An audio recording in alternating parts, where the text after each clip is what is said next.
қызғалдақты жұлған үшін соншама айыппұл салынады.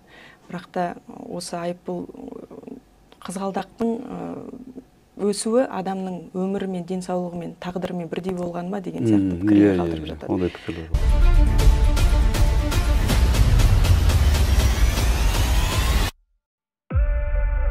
Ассалаумағалейкум әлеумет.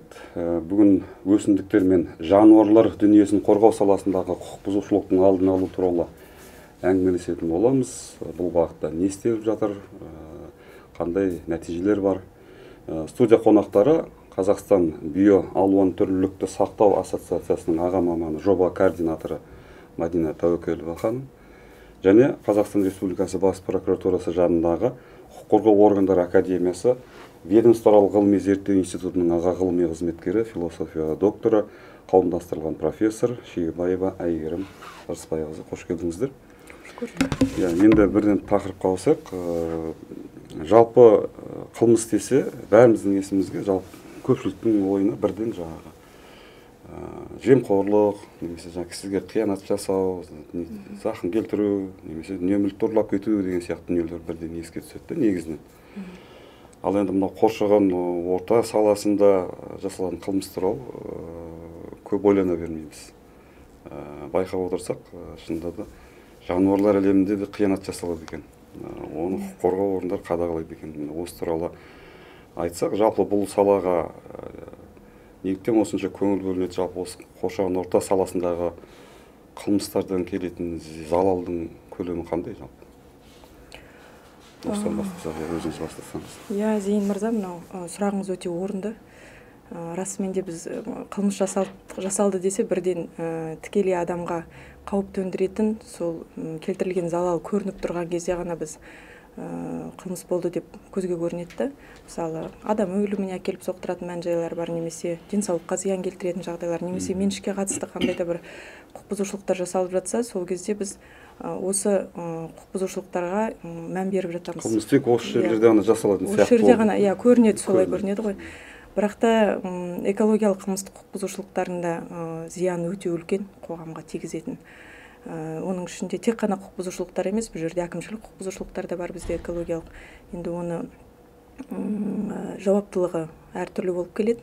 Әкімшілік құқық бұзушылықтарында, экологиялық құқық бұзушылықтарында тек қана жай ғана қоғамдық ортаға ғана зиян тигізіп қана қоймай, ол адамның өміріне, денсаулығына, жалпы біздің экожүйемізге үлкен бір залал әкелетін бұзушылықтардың бірі болып табылады. Қаржылық жағынан да залал. Қаржылық жағынан, экономикалық жағынан, ауа ластанады, мысалы, су ластанады деген сияқты осындай климаттың өзгеруіне әкеліп соқтыруы мүмкін әртүрлі әкімшілік немесе қылмыстық құқық бұзушылықтар. Сондықтан да экологиялық бұзушылықтарды көзге өте бір аз ғана мөлшерде көрінетін бұзушылықтардың қатарында жатады, бірақ келтірілетін қоғамға, жалпы әлеуметке келтірілетін залалдың мөлшері өте үлкен, зор болып табылады. Мысалы, осы экология саласында жалпақ тілмен айтқанда, дәл шықпауы мүмкін.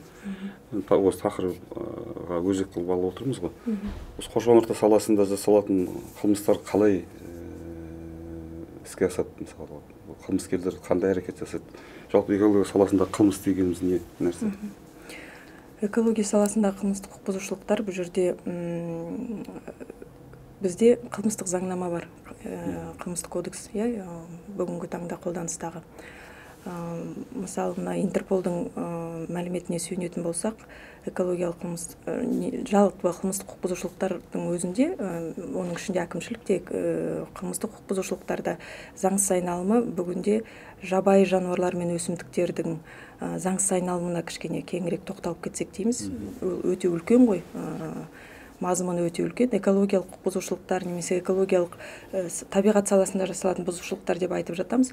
Бірақ дегенмен де оның ішінде өзі әр салаға бөлінеді. Мысалы, оның ішінде табиғи жаңағы жануарлар мен өсімдіктерге, жабайы жануарлар мен өсімдіктерге төндіретін қауіп өте үлкен болып табылады. Сондықтан осы жайында кішкене тереңірек тоқталып кетсек, мысалы мына Интерполдың мәліметтері бойынша заңсыз жабайы өсімдіктер мен жануарлардың түрлерін заңсыз алып өту 6-дан 20 миллиардқа дейінгі табысты құрайды екен. Біздің елімізден алып кетеді ғой, сыртқа шығарады. Біздің елімізден басқа мемлекеттерге шығарады. Мысалы енді сөзіңіз аузыңызда, кешірім өтінемін сөзіңіз бөлгеніңізге. Мына кейде әлеуметтік желілерде видеолар жүреді. Киіктің мүйізін алып бара жатып ұсталыпты, тасбақа алып бара жатып ұсталыпты, немесе қаршыға ителгілерді алып кетіп шетелге шығарып бара жатқан кезде шекарадан ұсталыпты деген. Экология саласында қылмыс дегеніміз осы ғой, қызғалдақ ұстап миллион теңге штраф төлеп жатқандар бар мысалы. Экология саласы ол өте үлкен. Әр салада өзіне мысалы ауа ластануы, біздің экология министрлігі мысалы олмен айналысады. Онда экология реттеу және экология реттеу комитеті бар, ол солмен айналысады. Ол тек қана сол заводтармен істейді мысалы. Тек сауда бойынша ол да мысалы бізде браконьерлік дейді. Не үшін браконьерлікке мысалы шығады, мысалы не үшін керек, не керек, мысалы заңсыз сауда ары қарай оны сатып содан ақша алу үшін, бізде мысалы ең сондай киік туралы айтсақ, мысалы киіктің мүйізін тек қана Қытайға ғана емес, бүкіл Азияда мысалы ол сондай құнды дәрі болып саналады, көбісі ойлайды ол үлкен ақша алып келеді деп бізде жинайды, бірақ олар тек сонда мүйізді дәрі жасау үшін алып кетеді ғой шетелдіктер. Ол екі түр дәрі жасайды, мысалы сондай су сияқты ішеді, сосын тұнба ретінде жасалады, немесе жоңышқа ретінде мысалы жасалуы мүмкін тоже. Жоңқа ретінде. Фармацевтикада бір ұнтақ реттерінде көп пайдаланылады да ол. Ол жақта мысалы $1000-ға дейін мысалы килограммға сол жетуге мүмкін бағалары. Сосын бізде ол жақта жинайды, кейбірлері түсінбейді, кейбірлері жауапкершілігін. Яғни бізде мысалы тыйым салынған, жаңағы аулауға, атуға, жұлуға, қырқуға тыйым салынған нәрселерді адамдар барып алып кетеді, осы қылмыс болып саналады. Ол үшін қылмыстық жауаптылық, жалпы экологиялық құқық бұзушылықтардың ішінде бізде қылмыстық қолданыстағы қылмыстық заңнамамызда үлкен бір тарау арналған экологиялық қылмыстық құқық бұзушылықтарға. Ол тарау 20 бапты қамтиды, 20 баптан тұрады. Енді кез келген қылмыстық құқық бұзушылықтың келтіретін залалы бөлек болады да, мысалы келтірілген залалдың мөлшері мен деңгейіне қарай, содан кейін жасалатын қылмыстық құқық бұзушылықтың қоғамдық қауіптілігіне қарай әр экологиялық құқық бұзушылықтар түрлерге қарай бөлінеді. Мысалы бірнеше бап, мысалы көбінесе бізде қалай жасалады, қандай баптар көбірек, баптар бойынша қылмыстық құқық бұзушылықтар көбірек жасалады. Мысалы заңсыз аңшылық өзімізге мәлім, мысалы заңсыз аңшылық көптеп жасалып жатады бүгінгі таңда. Одан кейін ағаштар мен бұталарды заңсыз кесу. Елдер көбінесе ойлап жатады, бір далаға шықсам, өсіп тұр ғой, кесіп ала салайын, ақыр қурап тұр ғой, мысалы егіс жоқ. Бірақ та негізінде ол үшін белгілі бір әкімшілік жауаптылық немесе қылмыстық жауаптылық көзделуі мүмкін. Мысалы заңсыз аңшылық үшін егер де осы қылмыстық құқық бұзушылықты адам өзінің қызмет бабын пайдаланып жасайтын болса, не болмаса белгілі бір ірі залал келтіре отырып жасайтын болса, 3 жылдан 6 жылға дейінгі мерзімге бас бостандығынан айырылуы мүмкін. Мысалы, оны адамдар біліп жатпайды. Не болмаса, осы төрттіктің ішінде ең көп жаңағы бірінші орында тұрған бұл қылмыстық кодексінің 339 бабы, яғни жойылып кету қаупі төніп тұрған жабайы өсімдіктер мен жануарларды, немесе тыйым салынған жабайы өсімдіктер мен жануарларды заңсыз тасымалдау, алып өту деген сияқты жаңағы заңсыз браконьерлік емес, жаңағы біз айтып отқан жануарларды шекарадан заңсыз алып өту деген сияқты. Егер дұрыс емес соны заңға қайшы қолданатын болсақ, ол үшін де қылмыстық жауаптылық көзделген. Мысалға алатын болсақ, егерде адам жаңағыдай мен айтқандай қызмет бабын пайдаланып жасайтын болса, немесе ірі залал келтіре отырып жасайтын болса, не болмаса қылмыстық топпен жасалатын құқық бұзушылықтар бар, экологиялық құқық бұзушылықтар. Егер сол қылмыстық топпен жасалатын болса, немесе аса ірі залал келтіре отырып жасалатын болса, адам осы жасаған қылмыстық құқық бұзушылық үшін 12 жылға дейінгі мерзімге бас бостандығынан айырылуы мүмкін. Яғни кәдімгі жауапкершілік бар, жауапкершілік бар, бұл үшін. Мысалы осы биыл тағы осы 2 жыл бұрын болған нәрсе биыл тағы да қайталанды. Мысалы көктем кезінде қай облыс екенін білмеймін, бір әйел кісі көше жолдың бойына, трассаның бойында өсіп тұрған қызғалдақты жұлды мысалы. Ол жерде қандай жауапкершілік бар? Соны бір тағы айтып өту керек сияқты, айтпаса. Қызғалдақ жұлына беретін сияқты. Жыл сайын жұла беретін сияқтымыз. Ескертіп қойған дұрыс қой деймін. Әрине дұрыс қой. Енді қызғалдақты жұлды деген осы әлеуметтік желілерде қазір тарап жатыр ғой. Содан кейін енді бәріміз білместікпен жылады, бәріміз оны қараймыз ғой, енді оқып жатырмыз, көріп жатырмыз. Бірден жаңағы қалдыратын пікірлерге назар аударасында, сонда былай деп жатады, қызғалдақты жұлған үшін соншама айыппұл салынады, бірақ та осы айыппұл қызғалдақтың өсуі адамның өмірі мен денсаулығы мен тағдырымен бірдей болған ма деген сияқты пікірлер қалдырып жатады. Бірақ та енді көбі бізде халық біле бермейді. Қызғалдақтың кейбір түрлері жабайы өсетін қызғалдақтар. Мысалы, бізде мәдени өсетін қызғалдақтар бар және жабайы өсетін қызғалдақтар бар. Мәдени өсетін қызғалдақтар мынау ботаникалық бақтарда өсіріледі, көбінесе оларды біз жаңағы пияз шығынан өсіреді. Пияз шығынан өсірген кезде оның өзінде өсіру үшін көп уақыт керек. Ол бірден бір жыл пияз шығынан отырғызып қойған қызғалдақ келесі жыл гүлдеп шыға келмейді. Сол сияқты бізде жабайы қызғалдақтарымыз бар. Жабайы қызғалдақтар бойынша енді ол бізде Қазақстанда 42 түр бар. Жабайы өсетін қызғалдақтың түрі 18-і ол қызыл кітапқа енген. Кейбірлері эндемик, ол әлемде ешқай жерде жоқ, Қазақстанда ғана бар. Қазақстан, қазірде Голландияда айтамыз, ой қандай қызғалдақ күшті, бірақ бәрі ол мәдени түрде өсірілген. Олар бәрі Қазақстан сол родина дейді бізде, отан. Қызғалдақтың отаны, бізде мысалы Голландияға барғанда. Ол бұрыннан Қазақстаннан алған, сол жақта өсірген. Қызғалдақтың рахатын Голландия көріп. Солай. Бізде сол 18 қызыл кітапқа енген, бірақ халықаралық кітапқа енген 27 түрі халықаралық кітапқа енген. Бұны білмейміз мысалы. И мысалы бір адамдар ойлайды, бір сол қызғалдақты жұлсақ ештеңе болмайды деп, тағы да өседі деп, бірақ ол тағы да өспейді. Көбі түрлері сол құрып кетеді сол жерде. Бізде Табиғат медиа деген бар, сондай онлайн журнал. Сол жерде бір күшті мақала бар қызғалдақ туралы. Ол Анна Иващенко деген сол ғылым кандидаты, сол өмір бойы сол нені зерттеген қызғалдақтарды. Сол мақала жазған, сол туралы қалай өмір, сол неге солай, неге қатал деп жауапкершілік, сол туралы айтылған. Және бір күшті кино бар, фильм бар, Қазақстан қызғалдақ бесігі. Бірақ орысша түсірілген, бірақ сондай жақсы түсіндіреді адамдарға. Соны біз көрермендерге, халыққа соны көрсе, қызғалдақ туралы сол жаңағы мақаланы оқыса, танысса. Яғни мысалы адам байқамай бір қызғалдақты жұлатын болса, ол мысалы жер бетіндегі сол жер бет басқа Қазақтың жерінен басқа еш жерде өспейтін жалғыз қызғалдақ болып шығуы мүмкін. Оны жұлғаннан кейін қызғалдақ тұқымы жойылып кетуі мүмкін. Қараңызшы, мысалы бір қызғалдақтың өсуіне, жабайы қызғалдақтың өсуіне, оны өсіру үшін, ол дамып ары қарай өсу үшін бір қызғалдақтың гүлдеуіне кейбір кезде 10-12 жыл уақыт кетеді. Мысалы бүгін жазда шашылып немесе көктемде ол гүлдеп шыға келмейді, ертесі күні, басқа мерзім келген кезде.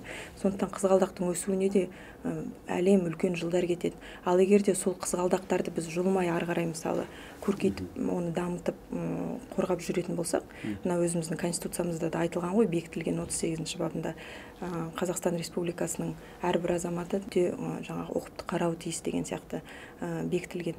Енді бұл ата заңымызда құқықтың түрі ретінде ғана бекітілмеген, құқық емес, бұл керісінше міндет болып табылады. Яғни кез келген азаматтың міндеті ол өзінің табиғатын қорғау. Міндет ол міндетте орындалуы тиіс. Сондықтан да халыққа айтарымыз, қызғалдақтарды көріп фотоға түсіруге болады, жаңағы тамашалауға болады, қарауға болады, бірақ та халыққа түсіндіруге болады сол қызғалдақтар жайлы. Бірақ та міндет ол қызғалдақты жұлып алудың қажеті жоқ. Бір қызғалдақтың өсіп шығуына әлем жылдар кетеді, және ол қызғалдақ 70 жылға дейін өмір сүреді, бір қызғалдақ. Адамның өмірі сияқты ғой, мысалы, былай қарасаңыз, адамның өмірі сияқты. Қызғалдақ жұлғанға ақшалы айыппұл ба, әлде қалай, қандай жазасы мысалы? Әкімшілік жауаптылық бізде көзделген қызғалдақтар жұлу үшін, және егер де оның қызыл кітапқа енген түрін жұлатын болсаңыз, мысалы ол үшін тіпті қылмыстық жауаптылық та көзделуі мүмкін. Сондықтан да жұлар алдында міндетті түрде кез келген өсімдікті жұлып алар алдында немесе білмесеңіз, мысалы қандай ол өсімдік тиіспеңіздер. Байқау керек, бізде мен мысалы шетелге барғанда да солай. Мысалы сіз білмейсіз ғой, ол қызыл қапқа енген ба сол мемлекетте. Кейбірлер бізде о қандай әдемі деп жұлып алады да үйге алып келеді. Ал сосын границада сосын сұрақ. Айыппұл төлеп жатады олар. Сосын айыппұл, иә, солай. Бізде ғана емес, ол әлемде де сол. Дүние жүзінде сол тәжірибе. Иә, солай. Мысалы, жаңа біздің Қазақстанда қызғалдақтың қанша түрі дедіңіз? Барлығы 42 түрі. 42 түрі бар. Біз бірақ қызғалдақты білеміз мысалы.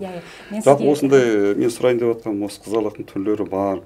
Олар жұлғы болмайды, немесе жаңағы киікті ату болмайды, немесе тағы пәлендеген тамыры оларды қазып алуға болмайды деген солардың тізімі, солардың жаңағы тағайындалған жазалары, олардың бәрі бір ақпарат қайдан аламыз, оны қайдан білеміз, халық қайдан білеміз? Ең алдымен сіз көрсеңіз, мысалы, енді түрін қандай анықтау керек, түрін анықтау керек. Ол үшін көп сондай қосымшалар бар, мысалы, iNaturalist деген бар. Және түрін анықталған болса, мысалы, или түр анықтадыңыз, сонда әділет деген бізде не бар, сайт бар, сол жерден тізімі бар. Ерекше заңнамалар серіктесетін жануарлар мен өсімдіктердің тізімі бар, сол жерден қарауға болады. Немесе бізге, мысалы, кеңес сұрауға болады бізден СБК-дан, немесе біздің қауымдастықтан, немесе ботаника институты бар, зоология институты бар, сол жерден кеңес сұрасаңыз, олар бәрін сізге айтып береді, қандай түрі, неге солай, бәрін түсіндіріп береді. Біз қуаныштымыз. Сондай сұрақтар сұраса, біз қуаныштымыз. Енді ол мобильді қосымшада сайтта тұрған дұрыс қой, ол тұра береді, мысалы, көпшілік. Тезірек жету үшін, мысалы, ақпарат құралдарын, әлеуметтік желілерді пайдаланып, құлақтандырып отырған дұрыс сияқты ма деген, әйтпесе бәрі сайттың бар екенін де білмейді. Табиғат медиа деген қазір сондай онлайн журнал бар. Ол жерде қызғалдақ түрін бәрін салынған, сурет салынған. Біз жұла саламыз ғой, қызғалдақ туралы ойламаймыз деп жатырмын да, жаңағындай. Әдемілеп тамашалаймыз оны. Ой, мынау әдемі екен, біреуін жұла салсам не болады, екеуін жұла салсам не болады, бір-бірімізге тіпті сыйлап та жатамыз кейбір жерлерде. Сондықтан да қызғалдақтарды құрметтейік, оны біздің табиғатымызда өсіп жатқан біздің табиғат байлығымыз ғой ол. Әрбір қызғалдақтың өмірі адамның өмірімен бірдей деп айтқым келеді біздің қарапайым халыққа. Сондықтан міндетті түрде біліп жүру керек. Қызғалдақты кез келген өсімдікті жұлып алсаң, немесе оны жоятын болсаң, немесе басқа жаққа алып өтетін болсаң, тасымалдайтын болсаң, ол үшін бізде қылмыстық және әкімшілік жауаптылықтар көзделген. Оның айыппұлдардың да мөлшері аз емес, қылмыстық жауаптылықта тіпті бас бостандығынан айыру жазасына дейін тағайындалуы мүмкін. Біз енді қызғалдақты бер жағынан айтып отырмыз ғой, негізі бізден сыртқа шығарылатын, ұрланатын өсімдік әлемі көп қой. Мысалы, басқа не ұрланады, мысалы? Қайда кетіп жатады? Оны шетелдіктер келіп алып кетіп жатыр ма, әлде бізде өздеріміз шығарып береміз, мысалы, өзіміздің ағайындар шығарып бере ме? 2024 жылы біз зерттеу талдау сияқты жасадық, сол қандай нысандар, жануарлардың нысандары заңсыз саудаға жатады. Мысалы, ең көбісі ол киік мүйізі. Осы жылы, мысалы, Қытай азаматы мысалы ұсталынды. Үлкен партия 5000 киік мүйізін тасымалдаған. Кейіріп осы жерден алып кетіп бара жатқан ғой. Ол полиция соны ұстады, бірақ ол қазір әлі сол сот процесі болып жатыр, сосын әлі білмейміз не болғанын, бірақ ол Қытай азаматы ұсталынды. Тағы да бір үлкен, если киік мүйізін алсақ, мысалы, сол шекарада 4000 сол киік мүйізін ұстады, ол Қазақстан азаматы болды, мысалы. Тағы да келесі ұстайтыны көбісі заңсыз саудаға объекті болғаны, ол сол жыртқыш құстар, көбінесе сол ителгі, лашын, қаршыға, мысалы бұлар Сауд Арабиясына кетеді. Сауд көбінесе, ол жақта саятшылыққа керек деп алады оны. Ол неде, сол аң аулау үшін, сол не драфа макуина дейді, жек дейді. Жек, соны аулау үшін соған қолданады сол құстарды. Сосын дала тасбақасы, мысалы, дала тасбақасын ол көбінесе Европа мен Америкаға кетеді. Оны көбінесе үй жануарлар сияқты ұстайды. Солай олар ойлайды, ол ештеңе керек емес деп. Ештеңе етпейді. Тегін болған екен алып жүреді. Білместікпен де ұстап, мысалы, үйінде бағып жататындар болады ғой. Сондықтан да ондай кездерде де міндетті түрде біліп отыру керек та, ол үшін үлкен жауаптылық бар. Бір деректі оқыдым, 213 аюдың табанын біздің елден алып кетіп бара жатқан адам ұсталған. Оны не істейді? Аюдың табаны не үшін? Ол Қытайда ол дәрі сияқты қолданады. Оны артрит соны пісіретте, артрит сияқты соны емдейді деп саналады, бірақ қалай ол білмейді. Фармацевтикада қолданады, әлде жеке де фармацевтикада қолданады. Шығыс медицинасында, дәстүрлі медицинада қолданады. Және ана діни обряд. Діни рәсімдер. Ол табан үшін бір байыды. Иә. Бірақ та енді оның өзі мысалы алып өту, тасымалдаудың өзі үлкен экономикалық шығынға алып келеді ғой, мысалы. Жайдан жай барлығы тегін мысалы алып өтпейді, оны міндетті түрде ол заңды түрде болу керек. Заңсыз пайда табу мақсатында тасымалданады. Мысалы, көбінесе енді білесіз ғой, сұраныс пайда болған жерде ары қарай пайда табуды көздейтін ой пайда болады адамдарда, иә. Сондықтан да осы заңды түрде алып өту бойынша осындай сирек кездесетін, жаңағы жойылып кету қаупі төніп тұрған өсімдіктер мен жануарлар бар бізде. Сосын пайдалануға, ұстауға, тасымалдауға тыйым салатын өсімдіктер мен жануарлардың түрлері бар. Осы өсімдіктер мен жануарлардың түрлерін реттейтін бізде үлкен конвенция бар. Қазақстан 1999 жылы осы конвенцияға қосылған. Жабайы өсімдіктер мен жануарлардың түрлерін заңды түрде алып өтуді реттейтін конвенция. Яғни CITES деп аударылады негізі. Көп жағдайда халық арасында, оны жаңағы ғалымдардың арасында, жалпына әділетті де ашып қарайтын болсақ, немесе өзге де интернет желілерінде ашып қарайтын болсақ, CITES деп жазатын болса, бірден сол конвенция шығады. Мемлекеттер сол конвенцияны ұстану керек. Ұстану керек міндетті түрде. Бұл конвенция дәл осы жаңағы жабайы өсімдіктер мен сирек кездесетін жабайы өсімдіктер мен жануарлардың түрлерін заңды түрде алып өтуді қамтамасыз ететін. Өте сондай күшті жұмыс істейтін конвенция. Ол санкция сияқты солай жұмыс істейді. Мысалы, бір мемлекет, мысалы, бізде қазір неге, мысалы, киікті айтады, киік көп, неге киікті сатпаймыз қытайларға да, мысалы. Ол қазір ол контрабанда болып саналады. Өйткені сол CITES конвенциясы бойынша. Конвенция бойынша 2019 жылы сол конвенция, өйткені киіктің популяциясы аз болды ғой. Сол конвенцияға нөлдік квота және мүлде атуға болмайды деген. Атуға болатын шығар, ол өз мемлекет өздері шешеді. Бірақ оны тасымалдауға шекарадан ары қарай, мысалы, Қытайға сатуға болмайды. Өйткені ол контрабанда болып саналады. Қазақстанда өзі біз сата береміз деп айта алмайды, өйткені Қытайда сол конвенцияда. Олар оны алпарсында алмайды олар. Алмайды, өйткені ол контрабанда болып саналады сол CITES бойынша. Олар CITES-ті арнайы құжат керек. Арнайы құжат керек. Сосын қазір біздің мемлекет сол нөлдік квотаны өзгерту, сонымен айналып жатыр. Ол өте сондай қиын процесс, сонымен қазір айналып жатыр. Өйткені ол сол конвенция. Шынында да қазір киік көбейіп кетті, оны кәдеге жарату керек қой бір жағынан. Оны құр өлтіре салғаннан гөрі. Оны айта алмаймын мен. Бірақ неге солай көбісі, иә. Енді мынау бір естіп көріп қалып жатамыз, мысалы, пәлен деген ауылда, айдалада, далада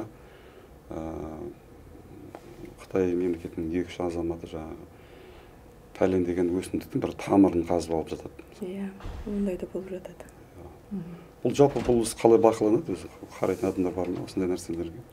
Әлде мысалы осыны көріп қалған, байқап қалған адамдар не істеу керек, қарапайым адамдар? Иә, бізде сол орман шаруашылық және жануарлар дүниесінің комитеті бар. Сол комитеттің аумақтық инспекциялары бар. Соған өтініш сияқты хабарласып, қоңырау шалуға болады, хабарласуға болады егер көретін болса. Немесе табиғатты қорғау полиция қызметкерлеріне, табиғатты қорғау полициясы бар. Ол жерде бар, ауылдарда бар. Иә, аумақтарда бар. Сондықтан да халық міндетті түрде егер де сондай нәрселерді көріп жататын болса, егер де күмән туындайтын болса, ол заңсыз түрде жүзеге асырылып жатыр деген. Сонда осы аумақтық бөлімшелерге хабарлап айтуға болады. Немесе баруға болады, мысалы. Сондықтан қоңырау шалуға болады деген сияқты. Сондықтан бұндай кездерде енді тамырда өзі заңсыз түрде қолданылып жатқан көп қой өсімдіктер. Ол өсімдік сирек кездесетін өсімдіктің түрі болуы мүмкін. Мүмкін жойылып бара жатқан өсімдіктің түрі болуы мүмкін. Сондықтан да бұл жерде де міндетті түрде халықтың жалпы бізде экологиялық саладағы құқықтық сауаттылығын көтеру өте қажет нәрсе қазір бүгінгі таңда. Өте керек нәрсе. Себебі біз мысалы әлеуметтік желілерде айтып жатамыз, жаңағындай әртүрлі мақалалар жарияланып жатады, мысалы қызғалдаққа қатысты деген сияқты. Елдер түсінбейді бірден. түсіне қоймайды да, керісінше жаңағы пікірлер қалдырған кезде кері пікірлер қалдырып жатады. Сондықтан да осындай кездерде егер де көретін болса, бір жерде байқайтын болса, заңсыз осындай тамырлар тасымалданып жатқан, алып өтіп жатқан, немесе бір үйде, бір жерде мысалы қандай да бір дәрі-дәрмектің тұрып жатқан, ол жасалып жатқан, ол деген адамның біріншіден өміріне қауіп төндіреді, денсаулығына қауіп төндіреді. Біз соны ұмытпауымыз керек міндетті түрде. Шынында да мынау экология десең, бір жеңіл-желпі дүние сияқты қабылданады бізде. Бәріміз сонымен қалыптасып кеткен. Экологияны қоя тұрып, біз саяси, әлеуметтік, экономика мәселелерді шешіп алайық дейді. Мәселе тұрады. Мысалы мен бір апта бұрын бір емші сияқты сатып жататын, сол кірпіден сондай сорпа пісіріп, сол адамға онкологияны емдеуге болады деп сол айтады. Бірақ кірпі ол андай бешенство дейді орысша, қазақшасы оны құтыру ауру, соны тасымалдауы мүмкін. Ол өте сондай не байқап тимеу керек. Өйткені сондай нәрселер ол адамдар халықтың несіне денсаулығына әсер етуге мүмкін. Борсықтың бізде кеңес кезінде қолданылды. Заңды түрде болу керек, көмектеседі. Көп кептерді атпалып жатады. Кептерді алып жатады, сорпасын ішу керек, көмектеседі. Туберкулезін тасымалдауы мүмкін. Ар жағында мәселе бар, мысалы заңды түрде болу керек бәрі. Заңды түрде болса, ол сен білесің, ол ветеринарный контроль таза екенін, сол ешқандай аурумен ауырмайды. Жақсы, мына қоршаған ортаны қорғау саласындағы құқық бұзушылықтың алдын алу туралы зерттеу жүргізген екенсіздер. Зерттеу қалай жүрді, қандай нәтиже берді? Біз 2024 жылы құқық қорғау органдары академиясы биоалуантүрлілікті қорғау ассоциациясымен бірлесіп зерттеу жүргіздік үлкен. Осы зерттеу бізде зерттеудің атауы өсімдіктер мен жануарлар саласында жасалатын жалпы құқық бұзушылықтардың, оның ішінде қылмыстық құқық бұзушылықтардың алдын алу үшін ұйымдастырушылық құқықтық негіздер деп аталады. Енді бұл жерде біз көбінесе ұйымдастырушылық құқықтық тұрғыда үлкен мән бердік, заңнамалық тұрғыда, ұйымдастырушылық тұрғыда іс-шаралар әзірленіп, жаңағы ұсыныстар әзірленіп, Қазақстан Республикасының бас прокуратурасына жолданды, экология және табиғи ресурстар жөніндегі министрлікке жолданды, сол министрлікте презентацияланды зерттеудің қорытындылары. Енді болашақта үлкен бір жақсы көмек болады деген ойдамыз. Қалай зерттеу жүргізілді? Зерттеуді жүргізу барысында не істелді? Ол жерде біз жаңағы әдебиеттермен таныстық, заңнамамен таныстық. Отандық заңнаманың бүгінгі таңдағы жағдайы қандай? Осы өсімдіктер мен жануарлар дүниесін қорғау саласында қандай жаңағы қызмет жасап жатыр, қандай не атқарады? Сол жайында қазіргі жағдайына кішкене талдау жүргіздік. Одан кейін мынау прокуратура органдарының қызметкерлерімен табиғатты қорғау полиция қызметкерлеріне сауалнама жүргіздік. Сұхбаттасулар жүргіздік, сауалнамалар жүргізілдік. Осы сауалнамалар мен сұхбаттасулардың нәтижелері бізде өсімдіктер мен жануарлар дүниесінде болатын құқық бұзушылықтардың алдын алуда үлкен ұйымдастырушылық құқықтық проблемалардың бар екеніне көз жеткіздік.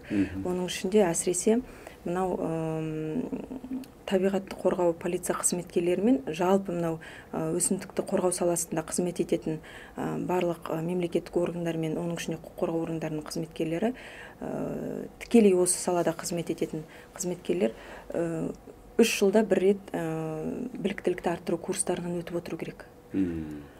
Біз сауалнама жүргізген кезде бізде көпшілігі 60%-дан жоғары, 70%-дан жоғары өзіміздің қызметкерлерімізде, ішкі істер министрлігінің қызметкерлері де осындай біліктілікті арттыру курстар өте қажет бізге, жетпей жатыр деген сұраққа жауап берді бізге. Одан кейін табиғатты қорғау инспекторлары да осындай жауап берді, және де мұнымен қоса осы қызметкерлер бізге тек қана экология саласында емес, басқа да салаларда қосымша тағы да тек қана заңнамалық тұрғыда емес, экологиялық тұрғыда, мысалы биология жағынан, немесе криминалистика жағынан, сот сараптамасы жағынан бізге қосымша білім қажет деп осындай сауалнамаға бізде жауаптар берді. Ол жауаптар бізде көбінесе 65-70%-дан жоғары осындай жауаптар алдық. Осының негізінде біз жаңа зерттеу жүргізіп, зерттеудің нәтижесінде үлкен біліктілікті арттыру курстарын өткіздік. ұйымдастырдық сол курсты. Осы курс бізде алғаш апробациядан өтіп, табиғатты қорғау полиция қызметкерлеріне өткізілді және табиғатты қорғау инспекторларына жүргізілді. Алғаш рет осындай біліктілікті арттыру курсын бірлесе отырып АСБК-мен жасадық. Үлкен бізге жақсы бір нәтиже берді. Біліктілікті арттыру курсынан өткен білім алушыларымыз осы біліктілікті арттыру курсын ұйымдастырған үшін бізге рахметтерін айтып, ризашылықтарын білдірді. Одан кейін бірнеше заңнамалық тұрғыдағы ұсыныстар жасалды. Заңнамаға өзгерістер мен толықтырулар жасалып, оның салыстырмалы таблицасы жасалып, біз жаңағы министрліктермен бас прокуратураға жолдадық. Енді болашақта біздің ойымызша енді бәрі дұрыс болатын болса, осы өзгерістер бойынша бүгінде жұмыс жасалып жатыр. Енді болашақта осы заңнамалық өзгерістерді ары қарай дамытып, отандық заңнамаға өзгерістер мен толықтырулар енгізіледі деп күтілуде. Одан кейін бізбен тағы қандай жұмыстар жасалды? Біз осы курстарды өткізу үшін енді біздің институт өткізген өзіміздің ғылыми зерттеу институты, бұл ғылыммен айналысатын зерттеу институты болғандықтан бізде академияда біліктілікті арттыру курстарын ұйымдастыратын арнайы институт бар. Осы институтта болашақта осы курстарды өткізуге жеңіл болсын деп, жалпы академияға оңай болсын деп, біз мынандай оқу-әдістемелік құралын әзірледік. Оқу-әдістемелік құрал бүгінгі таңда орыс тілінде әзірленді. Қазір 2025 жылы биыл осы оқу-әдістемелік құралын мемлекеттік тілде дайындап әзірлеп жатырмыз. Құдай қаласа осы 25 жылы шығады осындай оқу құралы. Зерттеу орыс тілінде жүргізгеннен кейін біз бірінші орыс тілінде шығардық. Одан кейін қазір осы жаңағы нелерге білім алушыларға жеңіл болсын деп. Өте маңызды нәрсе, себебі экология саласындағы жағдай қандай, қоршаған ортаны қорғау бағытында не істелмей жатыр, қандай кемшіліктер бар, мысалы, соны білуге болады осы зерттеу арқылы. Зерттеу арқылы білуге болады. Ол жерде мысалы кадрлық жетіспеушілік бізде үлкен мәселе. Сосын жалақының төмендігі. Осы экологиялық салада қызмет ететін өңірлерде шығар, өңірлерде, ауылдық жерлер, олардың атқаратын қызметі аумағы өте үлкен болады да, бірақ та мысалы жалақының деңгейі төмен болу салдарынан және штаттық адамдардың санының төмен болу салдарынан олар үлгермей жатады. Содан емін-еркін жетті, қылмыскерлерді сайрандап. Мысалы кадрды міндетті түрде біз біліктілікті арттырып отыру керекпіз. Ол өте қажет. Бүгін өзіңіз білесіз, қоғам күннен күнге өзгеріп жатыр. Жаңадан қылмыстық құқық бұзушылықтардың, әкімшілік құқық бұзушылықтардың түрлері бізде көбейіп жатыр. Біз соған сәйкес жаңағы қадам басып жүру керек, қамтып отыру керек біз бәрін. Сондықтан да олардың уақытылы білім алып отыру өте маңызды мына экологиялық саласындағы жаңағы қызметті ары қарай жалғастыруда, иә. Одан кейін тағы қандай жұмыстар атқарылды бұл жөнінде, енді көбінесе осы құқықтық саладағы жаңағы ұсыныстар әзірленді. Маман жетіспеушілігін сіздер үкіметке жолдадыңыздар, иә? Иә, оны біз... Ал енді заң бойынша қажетті дүниелерді оны парламентке бердіңіздер. Бас прокуратураға ұсындық, бас прокуратура ары қарай өздерінің атынан ары қарай ұсыныстар берді. Енді бұл осымен ғана тоқталып қалған жоқ қой, бұл зерттеу. Бұл тек қана біз бөлігін ғана, кішкентай ғана бір бөлігін ғана зерттедік. Осы зерттеуді жүргізіп жатқан кезде оның басқа да проблемалар шыға бастады. Енді зерттеу бізде мерзімді зерттеу болғаннан кейін біз сол жылы сол бөлігін аяқтадық та, енді болашақта Құдай қаласа, егерде басқа да жаңағыдай бөліктер бойынша, жаңағы анықталған проблемалар бойынша мүмкін ары қарай тағы да зерттеулерімізді жалғастыра береміз. Оған міндетті түрде енді АСБК-мен меморандумдамыз, біздің академия келісім шартқа тұрғанбыз, бірлесіп жұмыс жасаймыз. Ойлаймыз болашақта ары қарай тағы да жұмысымыз жалғаса береді деп. Жақсы, енді сұхбатымызды қорытындылайық. Тоқетерін бір ауыз айтар әуезелеріңізді айтып қалсаңыздар. Енді мен қорытындылай келе, бағанан бері қозғап жатырмыз ғой, түрлі мәселелерді қозғап. Жалпы экология саласындағы мәселелерді қозғалсаң өте үлкен, оның ауқымы өте үлкен. Сондықтан да бірінші кезекте біз заң тілі қарапайым халыққа түсінікті болу керек. Заң тілі түсінікті болу үшін біз қарапайым халыққа осындай жаңағы әлеуметтік желілерде немесе телеарналарда осындай егерде ағартушылық жұмыстарды көбірек жасасақ, халықтың экологиялық мәдениетін дамыта беретін болсақ, құқықтық мәдениетін дамытатын болсақ, мен ойлаймын, бұл нұр үстіне нұр болатын еді. Себебі халық бізде білімді болу керек. тек қана адамның өмірі мен денсаулығына тікелей зиян келтіретін мынау адамның жеке өміріне қатысты немесе меншікке қатысты құқық бұзушылықтарды ғана қарастыра бермей, экологиялық қылмыстық құқық бұзушылықтарында халыққа, біздің қоғамымызға жалпы келтіретін зиянның зор екендігін ұмытпауымыз керек. Сондықтан егер де қандай да бір экологиялық құқық бұзушылықтардың куәсі болып қалсаңыздар, экологиялық құқық бұзушылықтарды жаңағы жасайын деп жатқан мән-жайларды тасымалдап жатқан, жаңағындай біз айтып жатқан сирек кездесетін өсімдіктер мен жануарлардың түрлерін тасымалдайын деп жатқан немесе алып өтіп бара жатқан мән-жайларды біліп жатсаңыздар, міндетті түрде құзыретті органдарға хабарласып, сол органдармен ары қарай бірлесе жұмыс жасауларыңызды сұраймыз. Жақсы. Әне ханым, эколог ретінде.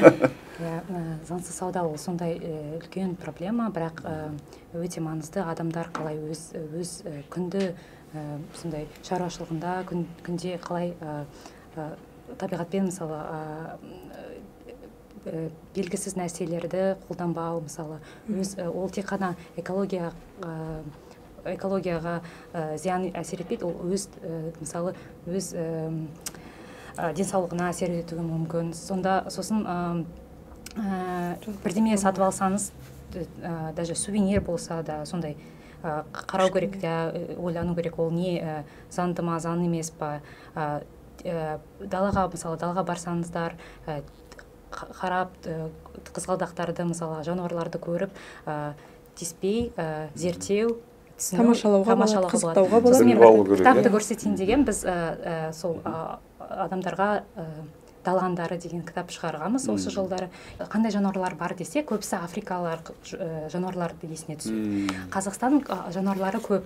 Сол үшін негізі өте бай ғой. Өте бай, сосын сол не үшін біз осындай Қазақстан дала аңдары деген шығардық.